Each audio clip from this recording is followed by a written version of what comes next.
Tripura school sports বোর্ডের বার্ষিক সাধারণ সভা হয় মঙ্গলবার। এদিন রাজধানী ভগৎ সিং যুব আবাসে হয় একদিনের বৈঠক।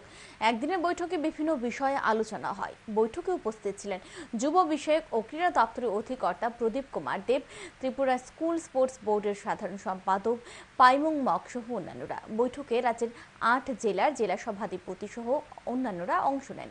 জাতীয় স্তরে কি আসলে স্কুল স্পোর্টস বোর্ড টিম পাঠাবে তা নিয়ে আলোচনা হয়। এছাড়া রাজ্য ও জেলা স্তরে বিভিন্ন বিষয়ে চূড়ান্ত করা হয়।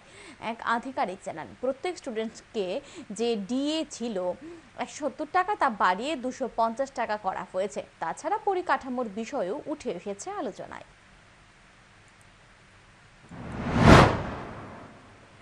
আমরা টোটাল অ্যাজ পার গভর্নমেন্টের ফান্ড অ্যালোকেশনের ৪.৫ কোটি টাকার একটা প্রজেক্ট বা প্ল্যান আমরা মিটিংয়ে উত্থাপন করেছি এবং সমস্ত কিছুই সভাধিপতি সহকারে সবাই সেটাকে সহমত প্রকাশ করেছেন।